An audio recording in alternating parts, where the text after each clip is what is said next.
Hi everybody, it's Teacher Denise and Hannah, and we are going to do a sensory experience. I have some shaving cream here and a container, and within this container are some little figurines. We got bugs, we got fish, we've got dinosaurs, lots of different things. All right, and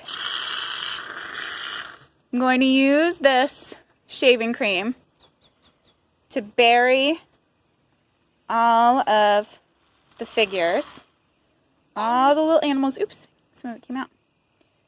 And the challenge to Hannah is to find all the animals. Is to see if she can find all of the animals. First, I'm gonna mix them all up because I can see they're all on the bottom. So I'm gonna mix them up. How does that feel to have your hands inside of that? It feels weird because I haven't played with shaving cream in a long time. Oh, I saw maybe you got a snake. No, that was the big stretchy worm. Oh, it's a worm. You could squeeze it all off.